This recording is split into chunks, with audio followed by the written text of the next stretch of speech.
Secretariat, no High Court, no Assembly. All we were told is that Hyderabad would be a joint capital for 10 years. So we really started our journey then. It was in end of 2014 that the Honorable Chief Minister, Shri Nara Chandrababu Naidu Garu, in Hyderabad, the Andhra Pradesh Assembly in Hyderabad, stated that we have to look at a capital city now, and it has to be in middle of the state, given the distance and because we are a peculiarly long state. And back then, Bharatiya Janata Party and Telugu Desam Party were together. We agreed to it. Janasena Chief Pawanji agreed to it, and the current former Chief Minister Jagan Mohan Reddy also agreed to Amravati as the single and only capital. Specific comments were made that as it is we are a bifurcated state. I don't want to create problems between different regions. So let's all agree to make Amravati our capital. So with this in the background, farmers came forward. All of you understand land is a very emotional thing. It is not about money. It is about identity. It is about livelihood. Farmers take that as a lot of pride and prestige. It's a very fertile land, as all of you are aware. It's a banks of the river Krishna. So farmers came forward. In 58 days, 35,000, close to 35,000 acres of land was land pooled. And land pooling was a very, very innovative project where part of the developed land would go back to the farmers, and state would get some, and then the rest would go for the infrastructure. So it was a win-win proposition for the farmers, for the people of Andhra Pradesh. With no money being spent, we were able to pool this kind of land.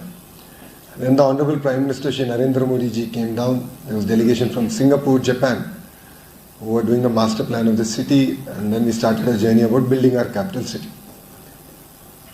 2019 elections were around the corner. Back then, the current former Chief Minister Jagan Mohan Reddy specifically said that Amravati will be the sole capital. We will not relocate. He specifically also stated that I have built a house here, and there's no way I'm going to shift the capital. People of Amravati believed it, and for various other reasons, he got re-elected. He got elected as the Chief Minister of Andhra Pradesh in 2019. 6 months into his tenure, less than 6 months into his tenure, started the entire drama of the three capitals. All of you know three capitals is a failed model globally. And today no one even ventures about doing such thing. That started an entire movement in Amravati and in Andhra Pradesh. These farmers did not come back and say that we want our land back. They said we want our capital. They said we gave our land for the state. We gave our land for the 5 crore Andhrites for their future. So we want capital to be here. We don't want the capital to be moved anywhere. So a lot of emotion was there.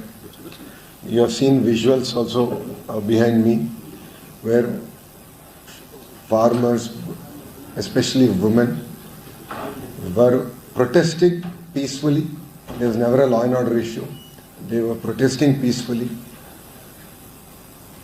They were dragged with hair in the hands of the police. Pregnant women, were abused. They were beaten up, verbally abused. A lot of people use different words. Women of Amravati were called prostitutes. So they wanted to somehow ensure that this struggle or fight would not go forward. 1600 days, close to 1600 plus days, the farmers, the women fought for their right, their capital. It was not about their land. It was about the capital for the people of Andhra Pradesh. It was very, very unfortunate the way it happened. Women who gave up their land, farmers who gave up their land for the people of Andhra Pradesh were ill-treated. When they would go out, drones would follow them. 144 section was there. for 5 years in and around the capital area. And then anyone who wanted to move in the capital area, even the residents, had to show their IDs. So people felt humiliated more than anything else. The farmers felt humiliated, the women felt humiliated, but they never gave up their fight, they never gave up their struggle. It was a movement for Andhra Pradesh. 1600 days they fought. And as a political party and as NDA, in 2024 election, we went with a clear message that one state, one capital. And we will do decentralized development. This was our single agenda that we have gone to the election. You have seen, we have won with a 94% strike rate. So out of 175 seats, we won 164 seats. In fact, it is people of Visakhapatnam who gave our MP the highest majority, where the so-called executive capital was supposed to come up. So the people of Andhra Pradesh overwhelmingly gave a mandate saying that we are not for 3 capitals, one state, one capital, and it has to be Amaravati. That was the clear mandate. Now what has happened in the last 20 months is again, it created a lot of confusion and a certain amount of panic in the farmers saying, again we'll have to struggle, this is not right. So under the leadership of our Honorable Prime Minister Shri Narendra Modi ji, we took it upon us. We had a special session to pass a resolution for Amaravati to be the sole capital, sole and permanent capital of Andhra Pradesh. We passed it, and thanks to the Honorable Home Minister Amit Bhai, we were able to bring it to Delhi, the bill, and we were able to get through the entire vetting process. And yesterday it was passed in Lok Sabha after debate, and today it got passed in Rajya Sabha. So now this gives a sense of security for all of us, for Andhrites. It's homecoming, because this is our 4th time of going through it. And it's very unfortunate that even after a clear mandate from the people of Andhra Pradesh, yesterday and today, the party that got 6% of the seats still walked out of both the Lok Sabha and Rajya Sabha.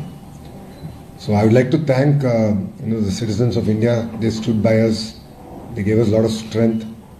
That's why all the Lok Sabha MPs, and as a minister I was there.